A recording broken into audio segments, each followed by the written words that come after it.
Welcome, ladies and gentlemen. My name is Targran. I'm here to present to you another episode of Lore of League of Legends. Today we're going to talk about Jax, the Grand Master at Arms, as well as his friend Gragas, the Rabble Rouser. Enjoy.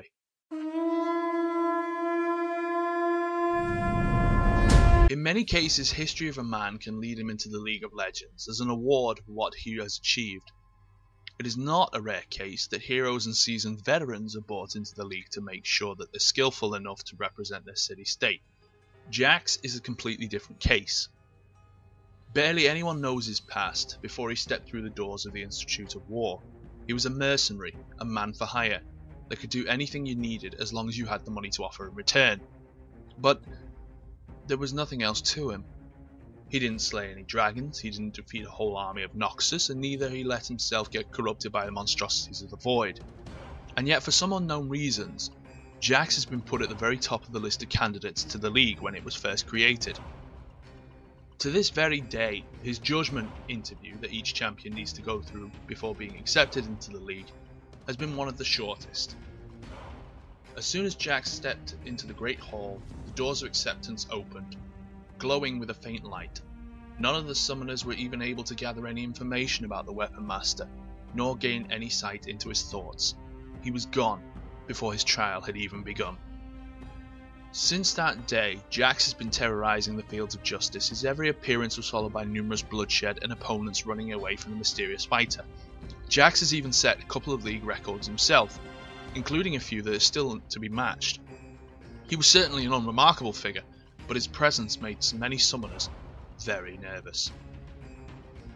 Many of the league representatives grew concerned. That force of Jax can be too high to be matched by anyone else, and as such, his presence made fights on the field of justice unbalanced, and summoners with Jax on their side had a huge advantage.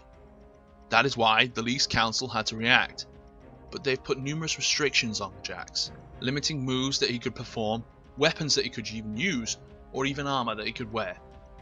This has never happened in the League of Justice, neither before or after the Jax incident.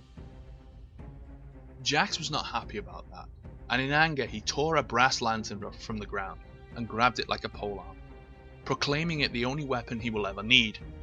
Without any further explanations, he returned to the fields of justice, and apparently a lack of weapon was just a minor setback, as Jax was not getting any less dangerous, wielding nothing but his trusty lamppost. The League's sanctions have not stopped him from being a deadly warrior, and even when they have been lifted, allowing Jax to use any kind of weapon he needed, the Grandmaster was not interested in the League's little decisions. The lantern is still his only weapon, and he is not intended to drop it in favour of anything else. Currently, Jax has become a good friend with another champion of the League, Gragas. There are places on Runeterra that are friendly and generally beneficial for people inhabiting them, such as Demacia or Ionia. There are far less friendly places where living is hard, like it is in Freljord or Zorn, and then there are places that are completely hostile towards their people, where the grounds are not fertile enough to grow any crops and animals are wild and deadly.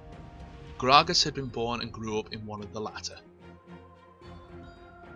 In the foothills of the Great Barrier Mountains have not been better for him than anyone else, and because of that, Gragas had to grow as a tough, hard man.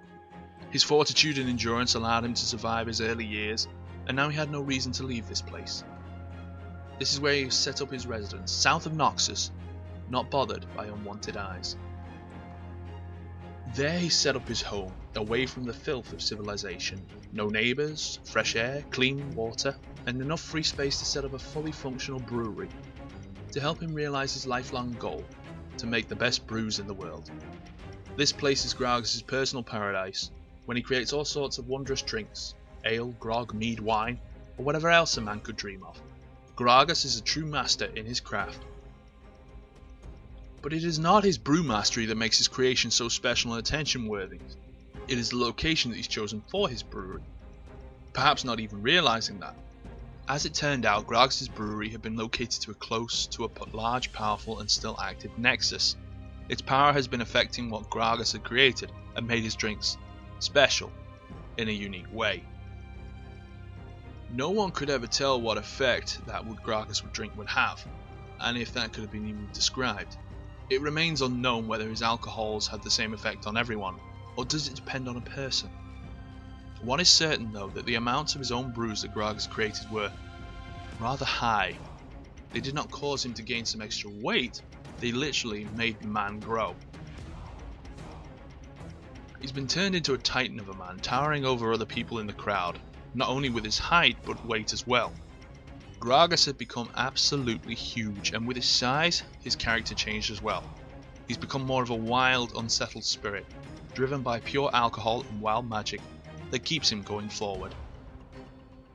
Gragas has become known of his trips to Noxus that he made in order to resupply his brewery, and yet they've all ended in a really similar manner. Since he was already in Noxus, Gragas would decide to grab a drink in a local tavern that he would later demolish when provoked by some random harmless comment. After destroying the interior of said inn and knocking out numerous people, Gragas would head out and disappear between the hills, followed by reluctant pursuit of the Noxian military force, who never wanted to have anything to do with the drunken behemoth.